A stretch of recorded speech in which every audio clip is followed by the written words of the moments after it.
Hola, ¿qué tal? Qué bueno volverle a saludar Cuadrando la Caja, una propuesta televisiva para debatir, cuestionar y llegar a consensos desde el socialismo cubano.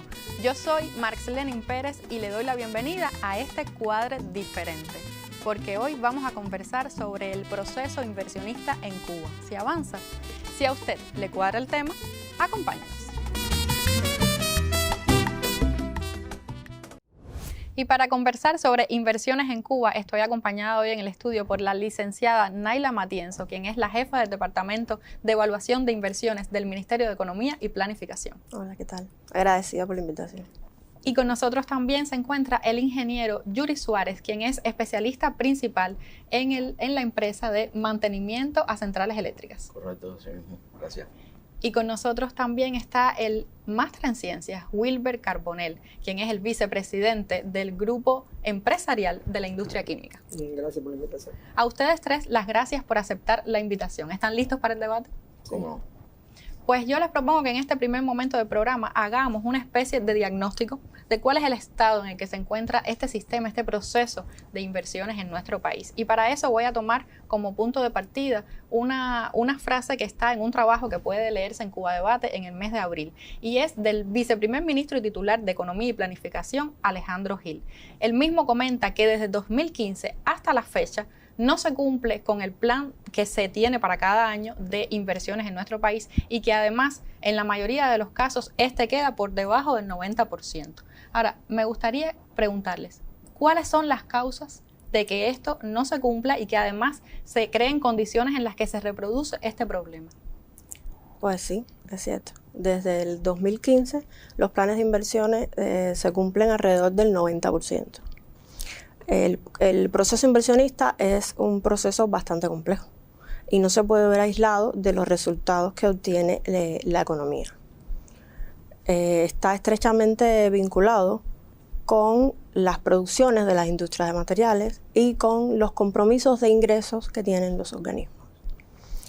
Si en un año existe algún inconveniente en la producción de materiales de la construcción, llámese acero o cemento, pues se ven afectadas las inversiones.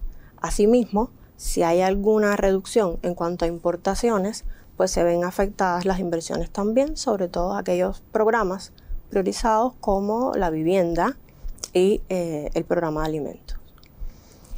El proceso inversionista tiene vulnerabilidades y deficiencias que hemos ido identificando, dentro de las cuales tenemos como primera deficiencia el recrudecimiento del bloqueo, que obviamente nos obstaculiza la obtención de financiamientos externos, que esto es vital para realizar las inversiones. Tenemos también que hemos identificado al inversionista como el eslabón más débil de la cadena. Le falta preparación en muchos casos y esto afecta que pueda desempeñarse de la mejor manera. También hemos identificado el propio incumplimiento de las industrias de materiales en cuanto a los recursos, como ya decía inicialmente. Hemos identificado también afectaciones en las fuerzas de trabajo, sobre todo fuerzas constructivas, que afectan las inversiones de construcción y montaje. Sobre esto, Yuri, ¿qué nos puede usted aportar desde su experiencia? Mira, como yo lo veo, un proceso inversionista que se cumpla al 90%, no puede decirse que sea malo. ¿Qué sucede? Que cuando es insuficiente, si encima lo incumple y reiteradamente en el tiempo, entonces sí tiene un problema.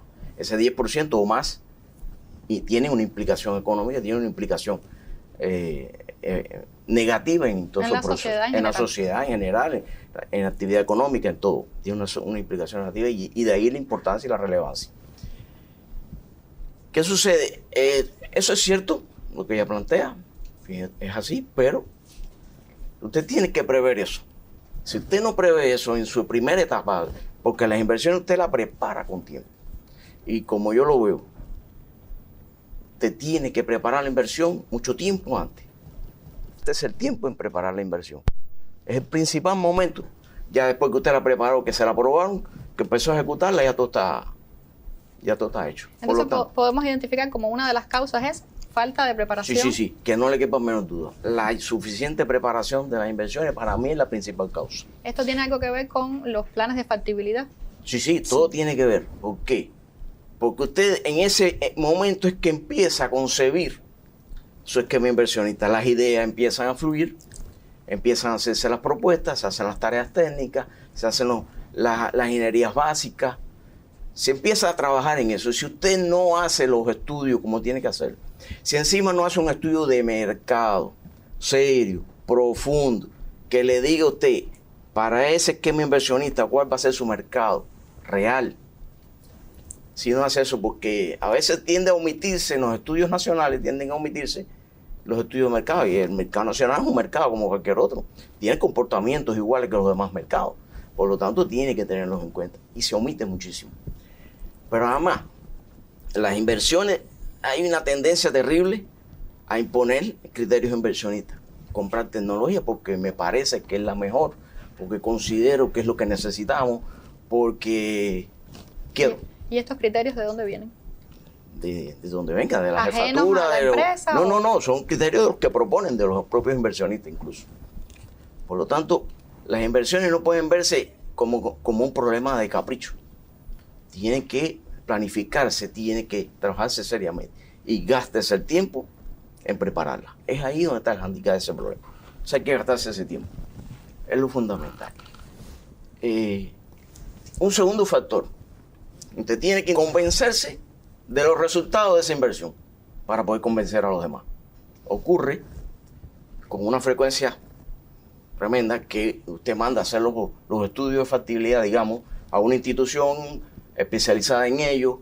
Esta institución le hace el estudio, le presenta los resultados y usted ni se los lee. Y va luego a los diferentes organismos a defender esos estudios y ahí vienen los...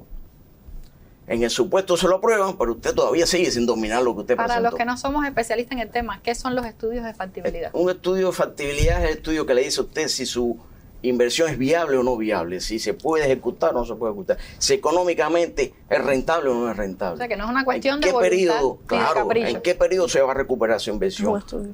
¿Con qué tasa de retorno? ¿Cuándo se empieza a recuperar? ¿Con qué monto se empieza a recuperar? O sea, esos conceptos no están por gusto, y cuando usted evalúa una inversión en su estudio, se deben evaluar esos tres elementos. No solo el periodo de recuperación. Usted puede tener un periodo de recuperación muy bueno, una tasa interna de retorno baja y un BAM bajo, su inversión no es viable. No la haga. Es muy, muy riesgoso. Sin embargo, tenemos inversiones que están contemplando estas etapas y aún así se llevan a cabo. Increíble, pueden haber, ¿cómo no? A ver, el proceso de aprobación de las inversiones se ha flexibilizado muchísimo. En el Comité de Evaluación de Inversiones del MEP, del Ministerio de Economía y Planificación, se aprueban las inversiones que son nominales. ¿Qué son las inversiones nominales? Son las inversiones que tienen un monto de más de 300 millones de pesos. Son inversiones grandes y inversiones mayormente para sectores estratégicos. Pero se ha flexibilizado este proceso y cada jefe de organismo está facultado mediante la resolución 11 del MEP, que dice que cada organismo debe tener su propio comité de evaluación de inversiones donde evalúan las inversiones que son factibles para ellos. Y los parámetros están establecidos en la metodología conjunta que tenemos nosotros, MEP con MINSEP, que establece cómo se elabora un estudio de factibilidad. Además de lo que está establecido en el Decreto Ley 327, que es el decreto que rige el proceso inversionista. O sea, sí hay un marco regulatorio para esto. Los marcos regulatorios bien están definido. Hay un marco regulatorio para esto. Hay una ley, decreto ley, que es el 327, que establece cómo hacer el proceso inversionista. Pero yo estoy de acuerdo totalmente con lo que dice el estimado Ayuda. Y sí creo que el gane está en la preparación de la inversión. Y creo que las inversiones que no se cumplen es porque tuvieron muy mala preparación. Además de los aspectos técnicos y de los estudios de factibilidad, hay que buscar en Cuba los caminos de los dineros. El camino financiero, la ingeniería financiera de cada inversión es diferente. ¿Qué significa el camino del dinero? El camino financiero es cómo se va a financiar la inversión. ¿Desde dónde? ¿Desde dónde va a venir el financiamiento, tanto en dinero duro como en moneda nacional. Va a ser a través de créditos bancarios, va a ser a través de préstamos, va a ser a través de una empresa mixta que ponga los socios una parte y otra parte en el socio cubano. O sea, esos son diferentes caminos financieros que hay que estudiar y preparar antes de hacer la inversión. ¿Y cómo se está llevando a cabo hoy Exacto. en nuestra cotidianidad estos caminos financieros? Eso está implícito en los estudios de factibilidad. Usted Pero no puede hacer una inversión si no sabe con qué ¿de dónde dinero viene usted la va a financiado? así hacer. mismo es. Y cómo usted va a devolver ese dinero, que es mucho más importante. Se supone que en la inversión le dé a usted los rendimientos para que usted devuelva ese dinero. En el 2019 se estableció como política. Desde antes está establecido, ¿no? Pero bueno, se estableció el tema de que había que potenciar las inversiones que dieran exportación y que dieran, o sea, que hubiese una devolución efectiva del dinero por la inversión. Es decir, exportación, pero me imagino que también priorizando el Priorizando mercado nacional, priorizando pero el no mercado quedarnos ahí. nacional y tener los excedentes a la exportación. Ahora, Esa era la idea. Sobre esa idea se montó. Incluso que las empresas mixtas se pudieran autofinanciar y no la financiara el país.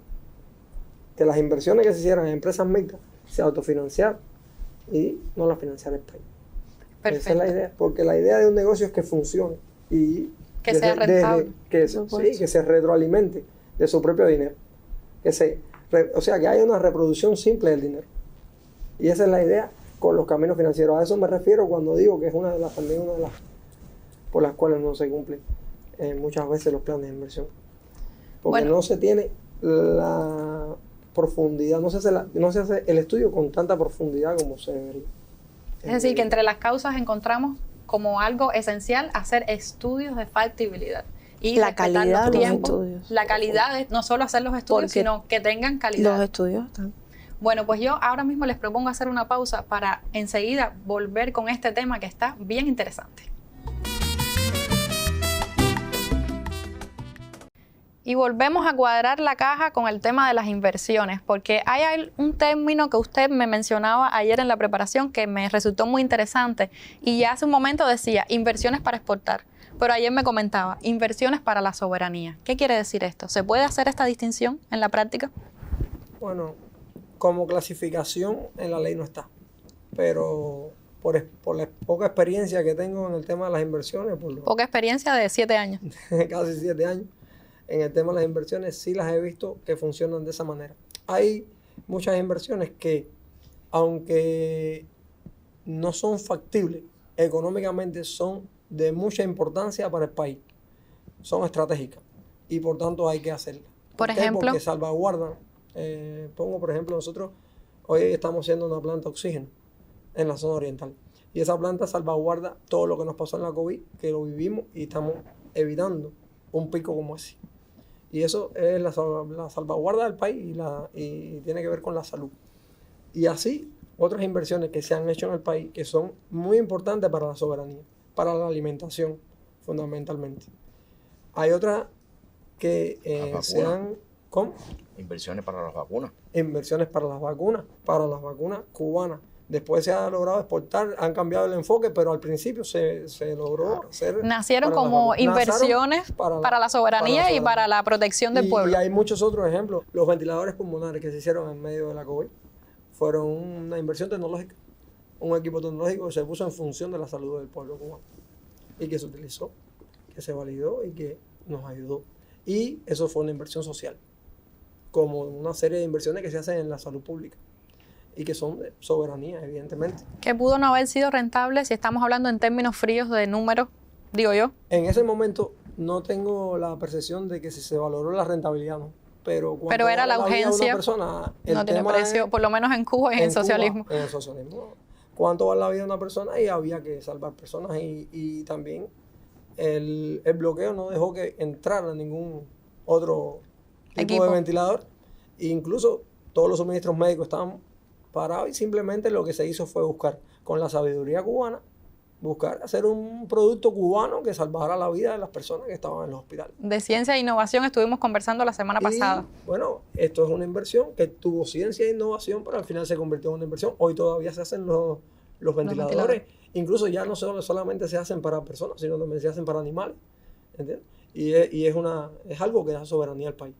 Y hay otras inversiones que se han utilizado para la exportación, que se han hecho para la exportación. Nosotros tenemos un caso de una inversión que su proceso inversionista no fue el mejor, pero su explotación sí ha sido muy buena. ¿Qué quiere decir que el proceso inversionista no fue el mejor? No fue el mejor porque no terminó en el tiempo que tenía que haber terminado. Quizás faltó falta de preparación en la inversión y nos demoramos, pero la realidad es que la explotación de esa inversión está dando buenos resultados. O sea, nos demoramos más y estamos recuperando el tiempo ese que perdimos. Es decir, que se puede dar el caso de que este proceso de factibilidad, de organización, de que nos estaban ustedes comentando antes, no se dé del mejor modo, en el modo en el que además se estaba esperando. Sin embargo, en la etapa de explotación sí de resultados. ¿Es Hay así? casos. Las inversiones usted las hace para el desarrollo, para incrementar capacidades o para mantener las que usted ya tiene. Luego usted destina esas inversiones para exportación o para el mercado interno. Las inversiones de soberanía son aquellas inversiones que te dan autonomía a ti como país, que por lo general son inversiones que tienen un bajo costo de importación o ninguno. Es decir, que se hacen con nuestros propios recursos. Pero, exactamente, nos dan a nosotros autonomía como país. Nos libera de la dependencia del mercado exterior. Un modo entonces de sustituir importaciones, podría ser. modo de sustituir. Exacto. Sí, lógicamente, sustituir importaciones. ¿Qué pasa? Que todo lo que se hace en el país no tiene que necesariamente constituir una sustitución de importación. Exacto. Habría que evaluar también los costos que eso tiene, porque a veces la gente dice, bueno, voy a fabricar esto y lo empiezo a fabricar, pero el costo que tengo nacional se va muy por encima del costo internacional que el producto puede tener. No Así, es una ese caso se sustitución. puede dar, que Sí, sea claro. más caro hacerlo con Claro. nuestros propios recursos que importando. Pero claro, se da. Que no le quepa la menor duda que se da. Las Lo inversiones que pasa es no que a son veces hay que soluciones. ver por qué se sigue haciendo, ¿no? Hay muchos elementos alrededor de todo eso. Incluso pueden ser problemas incluso de carácter social, de carácter médico, de otro carácter. Pero bueno, puede darse el caso. Yo lo que quiero hacer hincapié en eso, ¿no? Por ejemplo, sobre todo en el tema productivo y tecnológico. Si usted sabe, si usted no hable de sustitución de importaciones, si el costo de fabricación nacional está por encima del costo de importación, no hable de sustitución de importación, hable de otra cosa o empeñese en bajar esos costos. Exactamente. Es como lo veo, ¿entiendes? Y de ahí la importancia de calcular correctamente la sustitución de importaciones. El análisis correcto, certero de cómo llegar a ese valor de sustitución de importaciones es muy importante. Yo he visto cálculos, cualquier cantidad de cálculos, cosas que a veces la gente multiplica los valores por las tasas de cambio de 120, precio de CADECA, o 170, que es el cambio en informal. Y yo les digo, pero no puedes hacer eso, no, ese cambio no es correcto. El cambio es el cambio estatal, el cambio por 24, digamos, la moneda. Usted tiene que evaluar primero si es en otra moneda, si es en euro, evaluar el euro, el cambio contra el dólar, luego el dólar contra la moneda nacional y todas esas tasas, y luego tener en cuenta los márgenes comerciales de las diferentes importadoras. Todo eso lo tiene que tener en cuenta para llegar entonces a un costo de importación nacional en CUP. Luego usted tiene su costo nacional de producción. Ese costo nacional tiene también implicaciones de gastos materiales que pueden ser o no importados. Y usted lo evalúa, le hace un cálculo en moneda nacional y luego lo divide entre 24. Ambos lo dividen entre 24, hace la resta y entonces lo que le da la diferencia, lo que le da es la sustitución de importaciones. Ahora, ustedes mencionaban como yo lo identifico ustedes y lo mencionaban hago. ahorita al inversionista o la inversionista, pero se hacía muy superficialmente, y yo quisiera que precisamente teniendo en cuenta esto que usted nos está diciendo, que además lleva un cálculo, que lleva una planificación, ¿quién es la persona que se encarga en una empresa de realizar las inversiones? ¿Es cualquiera? ¿Hay que estar capacitado para No. esto? Hay que estar ¿Qué certificado. responsabilidad tiene? Tiene que estar nombrado un inversionista directo, por regla general. En el proceso inversionista está el inversionista central, el inversionista directo y otros sujetos el constructor, el proyectista, el suministrador o los suministradores. Tenemos el curso de gestión de proceso inversionista, que es el curso que te dota de todas las herramientas para poder ser inversionista, o al menos un curso básico que te certifica como inversionista. Ese curso lo da el Ministerio de Economía, se actualiza todos los años, atemperado a las condiciones de la economía, que son cambiantes, por supuesto. Se les da el curso a todos los replicadores y se imparte 2 veces al año en todas las escuelas ramales del país. Es decir, todas las provincias al unísono comienzan el curso y lo terminan. El inversionista tiene que estar certificado, pero tiene que ser una persona preparada y además tiene que estudiar las inversiones. Tiene que estar al día, informado. Tiene que estar informado del contexto actual en el que se mueve la economía. Como ahorita Naila decía, la inversión no es un proceso aislado, es un proceso económico que recoge cómo se está viviendo, cómo vive la economía. No es arbitrario, hay que tener los pies en la tierra. Porque se involucran muchos actores en una inversión. La inversión no es solamente un actor, son varios actores los que se involucran, y evidentemente se involucran los materiales de la construcción, se involucran otros suministradores, se involucran. Cuando usted hace una planta, por ejemplo, una planta de la que sea, eso lleva automática. Hay una serie de políticas que se están hoy, incluso regulando por todos los organismos rectores para cumplir con diferentes políticas del país llevadas a las inversiones. Ahora mismo no se puede hacer una inversión sin ponerle la automática que lleva, pero esa automática tiene que tener atrás un software de respaldo, por ejemplo, voy a poner un ejemplo cualquiera, de respaldo, y un contrato de postventa con el que le va a vender el software, suponiendo que sea comprado internacionalmente. Si es en Cuba, el que lo va a desarrollar tiene que darle un servicio de postventa atrás, porque normalmente son procesos sensibles que realmente hoy la automática te puede parar cualquier planta. ¿Y se puede prever todo en el proceso de factibilidad, en el estudio? O sea, no hay preparación. Yo diría, el estudio de factibilidad es una de las partes del proceso de preparación de la inversión. Pero la preparación de la inversión es un proceso complejo. Creo que es el más complejo que lleva la inversión, porque después ya viene la ejecución. Y es donde se sientan las bases, se elaboran todos los cronogramas, tanto financieros como técnicos, automáticos, todo lo que va a llevar, y incluso cómo se va a ejecutar la inversión. Los cronogramas de ejecución, todo hay que prepararlo, todo hay que hacerlo desde la preparación de la inversión. Lo que no conciba en esa etapa es muy difícil que después lo pueda tener en cuenta. O sea, quiere decir que no hay margen de error. Siempre hay riesgo. Somos seres humanos, cualquiera. Entonces, hay que tratar de que el margen de error sea mínimo. Mira, hay que buscar que se cumpla. El margen de error en el que llama inversionista es que es un proceso largo. De hecho, la ley concibe la etapa de preparación en 3 años. Usted tiene 3 años para preparar una inversión. E incluso, si en 3 años todavía no le es suficiente, todavía puede prorrogar 1 año más. O sea que tiene tiempo. Prepárese con tiempo. Se sabe de sobra que hay problemas financieros. Se sabe de sobra que hay problemas económicos. Se sabe que hay bloqueo. Si ya usted sabe eso, téngalo en cuenta. Empiece por ahí. Teniendo en cuenta todos esos elementos, y empiece a preparar a partir de ese conocimiento. No parta de un criterio de que no existe eso.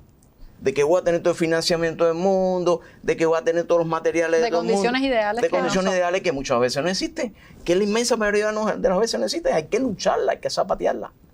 Hay que salir a zapatear los recursos muchas veces. Por lo tanto, sigo insistiendo, si usted no concibe eso en ese momento, en la preparación, la etapa de preparación, luego le cuesta el doble, triple, pero simplemente no lo hace. O lo hace mal. Así de simple. O lo hace mal. Yo quería decir algo. Sí. El inversionista no puede hacerlo todo solo.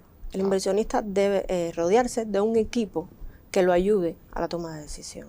Debe tener un abogado que le revise todo el tema de las contrataciones. Debe tener un economista que le lleve todo este tema de los flujos, de los financiamientos de las inversiones. Debe estar rodeado también de un ingeniero. Es decir, es un equipo multidisciplinario que lo ayude a la toma de decisión. De decisiones correctas y atinadas de acuerdo a la realidad, tomando estos principios que son de nuestra cotidianidad. no Claro. partiendo de condiciones ideales. Pero entonces, para que nos quede claro, ¿hay margen de error o no hay margen de error? Siempre hay un riesgo. Usted me decía algo interesante ahí Siempre hay sobre un eso. riesgo. ¿Cómo contemplar lo que puede pasar, pero que uno no lo sabe cuando está tomando estas decisiones al inicio de crear el proyecto? El punto está en que usted tiene que evaluar siempre la versión más ácida posible de su inversión. El comportamiento más ácido posible.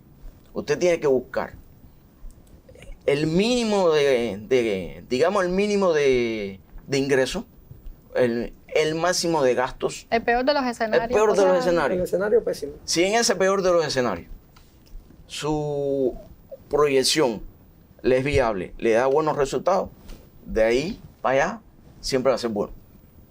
Siempre va a ser bueno, porque no va a haber más nada peor que eso que usted se está evaluando ahí. Por lo tanto, encontrar ese punto de equilibrio es lo fundamental. Entonces, buscar luego, buscar los ingresos, buscar los resultados que usted persigue.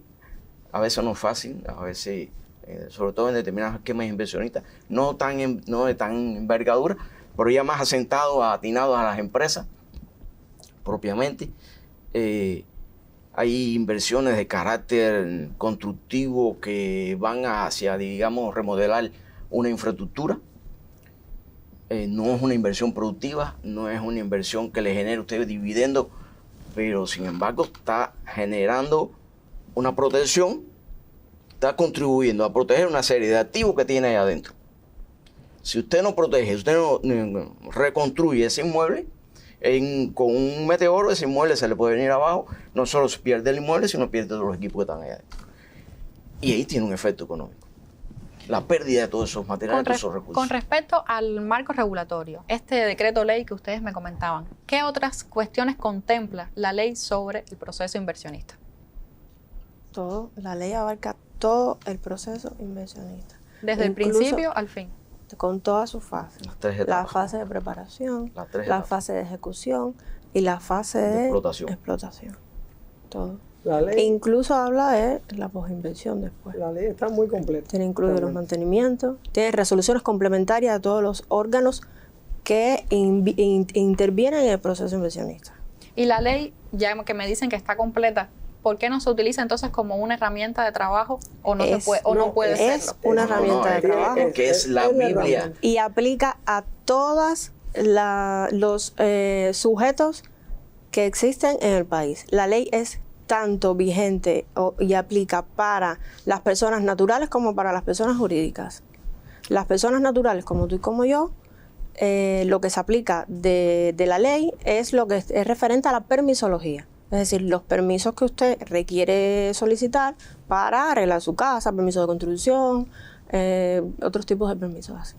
Vamos a hacer una pausa bien pequeña porque tenemos un gurú en el programa y en versos tiene algo que decirnos sobre este tema. Para mayor producción, invertir es necesario, mas no de modo arbitrario, sino usando la razón. Invertir en un camión, una maquinaria, un torno, una fábrica o un horno no es cosa que se improvisa.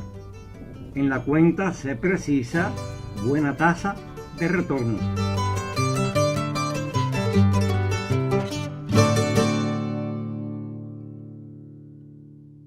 Y nos decía el gurú, no hacerlo arbitrariamente, sino racional.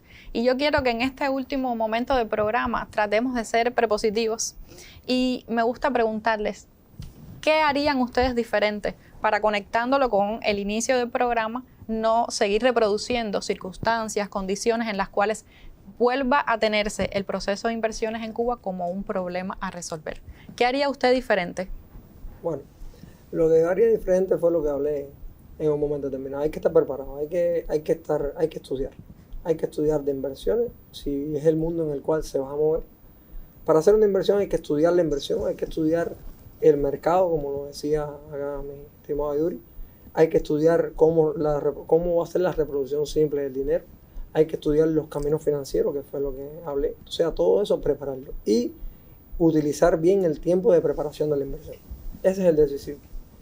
¿Qué haría diferente? Ahora usted me pregunta y yo pienso que para hacer algo diferente sobre esas inversiones hay que capacitar más dentro de la empresa, o sea, a los que tienen que ver con este tema.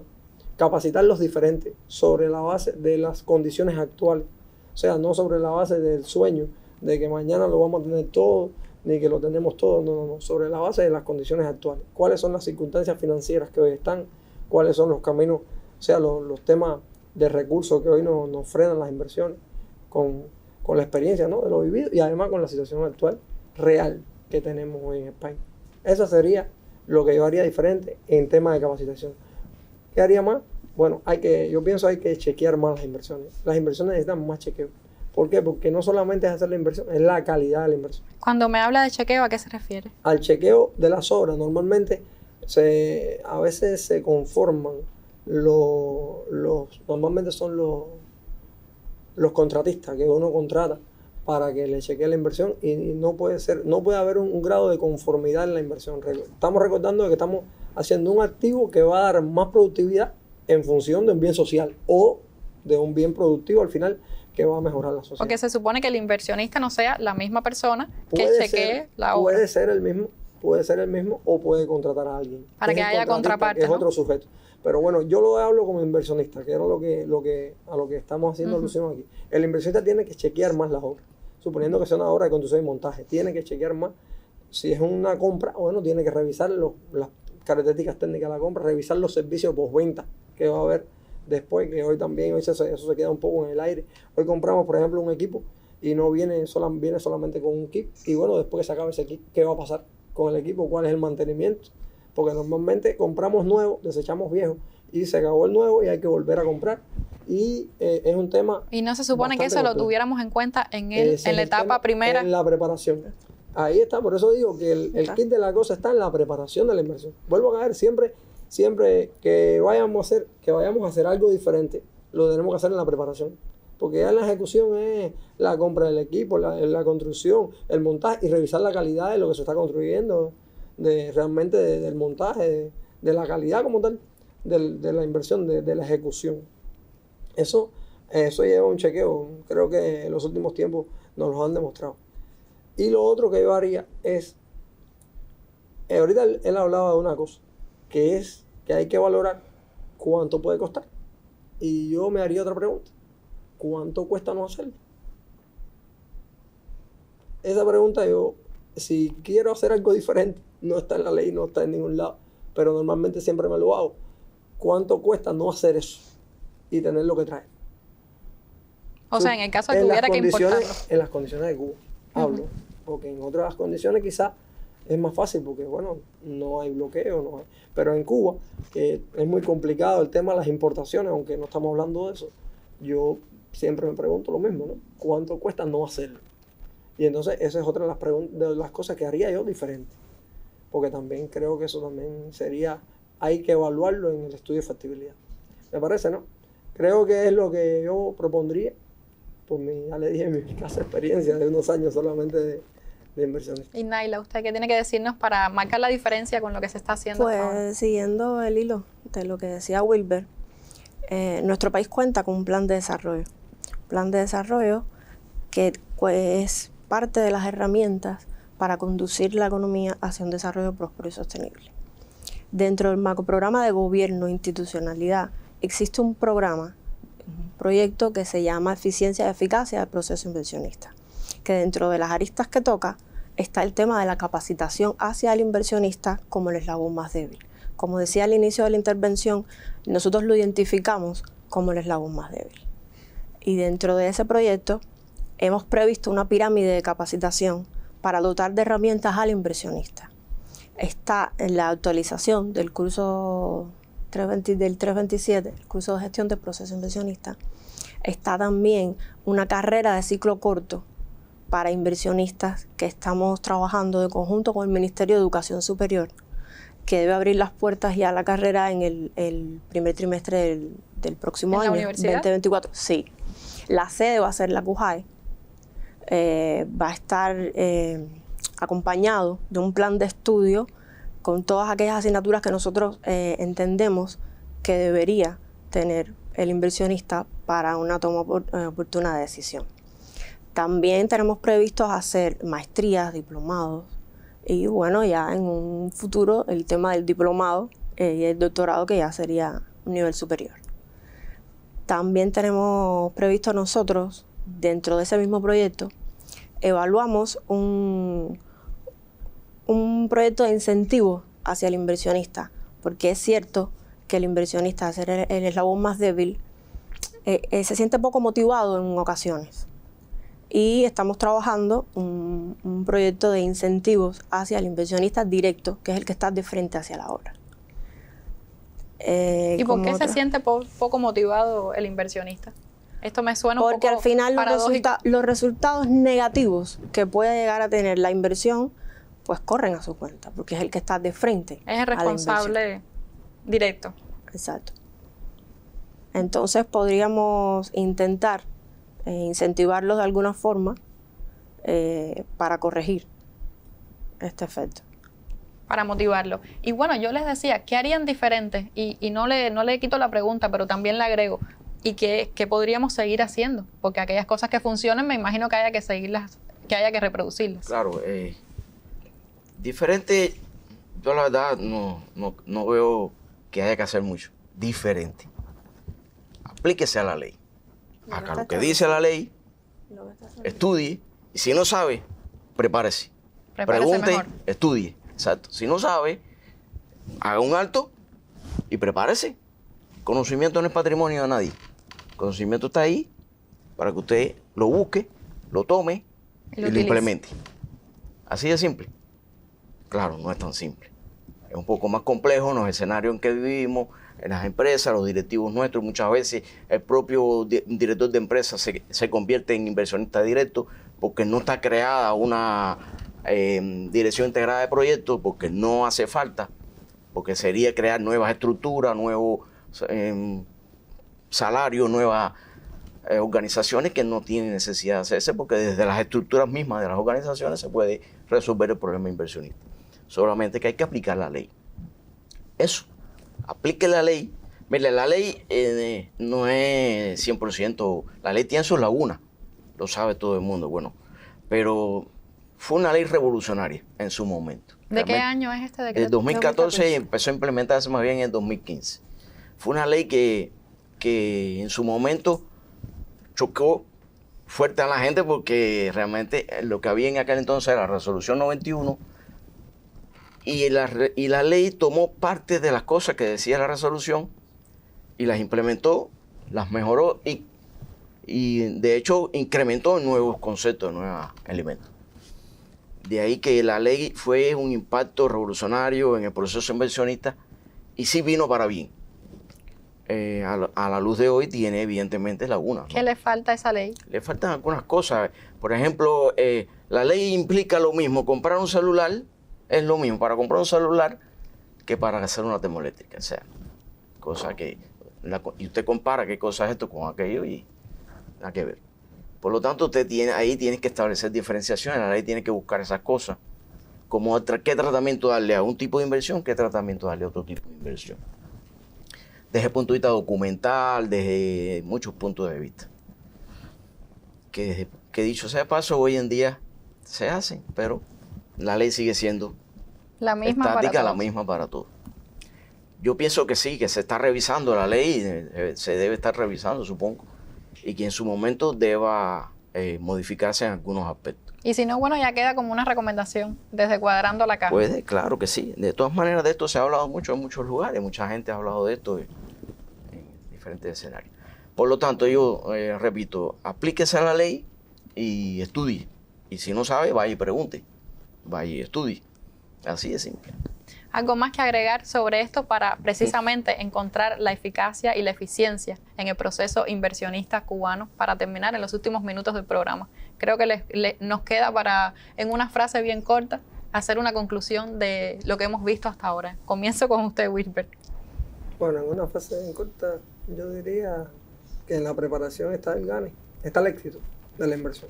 En la preparación está el éxito de la inversión. La preparación, que es la primera etapa. En la preparación de la inversión, valga la redundancia, está el éxito de la inversión. Yo lo veo así, hay que preparar la inversión para poder ejecutarla bien. prepararla bien y estar bien preparado a su vez para y estar bien lograr. preparado para ejecutarla como inversionista.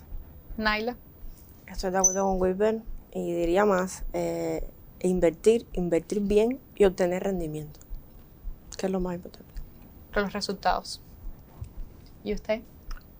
Exactamente lo mismo, o sea, el gane está ahí, se prepara En el conocimiento. en el conocimiento que tenga y En no improvisar, en no hacerlo improvisar. racionalmente, Exacto, no por voluntad. no hacer las cosas por voluntad, por capricho, porque yo creo que haya que hacerlo así, porque vi que esa tecnología qué bonita es, qué buena es, porque alguien me la propuso en algún momento. No. Porque fue conveniente en un momento determinado, pero luego a largo plazo Puede que no le va a dar sirva fruto. a alguien, pero no me sirve a mí. Lo que le sirve a la industria electrónica no necesariamente me tiene que servir a mí. Ojo con eso. La maquinaria que puede usar la industria electrónica no necesariamente tenga que servir a mí. Son dos instituciones que podemos usar maquinarias similares, pero sin embargo no necesariamente tienen los mismos resultados. ¿Algún consejo que quieran darle a los inversionistas en las empresas? Además de todo lo que ya nos han aportado hasta ahora, que es bien enriquecedor, ya que el inversionista es vulnerado muchas veces, visto como el eslabón Yo les más débil. aconsejaría que, primero, que no le cojan miedo a los procesos inversionistas. Si se preparan, si estudian, aplican conocimiento y la ley, no tienen por qué coger miedo a los procesos inversionistas. Porque con ese conocimiento usted gana autoridad. Usted sabe que el conocimiento es una de las autoridades que se tienen. Si usted no tiene conocimiento, pierde autoridad. Y entonces empieza a perder todo lo demás. Pero estar bien preparado es la clave del éxito 100%. Que no le quepa la menor duda. ¿Y qué pasa en esos casos en los que se está bien preparado y aún así las inversiones no salen como se tenían previstas? No. Yo no creo que estando bien preparado salga mal. No me parece. Es poco probable realmente. Es poco probable. Poco probable. Cuando Bueno, la inversión mira, se prepara bien, sale bien. Eso puede Igual ocurrir hay- si hay un hay escenario... ejemplos de Condiciones ajenas, ¿no? No, Claro. sí. a la preparación. ¿Cómo le llamamos a eso en las Fuerza inversiones? mayor. Fuerza mayor. Hay factores externos en ¿Cómo? los que usted no puede incidir. Fuerza mayor. Y eso Cuando hay hay que fuerza tenerlo en mayor, cuenta. bueno... Que es ese riesgo que yo le preguntaba Como la anteriormente. COVID, había inversiones para el 2020 que nunca se hicieron. ¿Por qué? Por La COVID, fue una- Que pero- nunca se eso es hicieron y que fuerza hubo que mayor hacer totalmente. otras que no se habían Te previsto. vira para atrás totalmente, Pero en realidad- ojo, sí puedo detenerme en el tiempo y virar para atrás, pero a un alto no es que voy a deshacerme de todo ello. Yo no me deshago nunca de las ideas. Yo tengo ideas desde hace años, que las tengo ahí, y las voy instrumentando en la medida de las posibilidades. Porque siguen siendo buenas ideas. Porque ya he demostrado que son buenas ideas. Por lo menos hacia mí, no, me las he calculado, porque yo aplico eso que le decía, yo me autoconvenzo para poder convencer a los demás. Si yo no estoy convencido de lo que yo quiero hacer, difícilmente pueda convencer a los demás, y menos a semejantes Trabajadores. personalidades, ¿no? Bueno, hasta aquí nuestro espacio de hoy. A mis invitados, las gracias por su tiempo, sus conocimientos, sus opiniones. Recuerde que nuestros problemas, nuestra realidad, no basta con ser interpretada, descrita, sino que juntos debemos transformarla. Yo cuento con usted para hacerlo desde el socialismo cubano. Nos vemos pronto.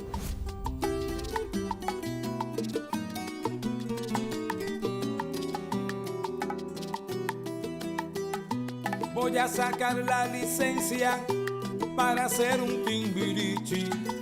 Voy a hacerlo con paciencia pa' que no sea michi michi.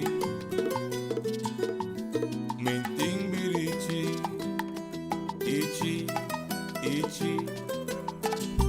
Ya tengo la competencia a 2 puertas de mi casa. Si vender es una ciencia, vamos a ver qué es lo que pasa con los timbirichi. Todo es muy lindo por fuera, pero mi preocupación es que Cuba no se muera vendiendo en el mostrador.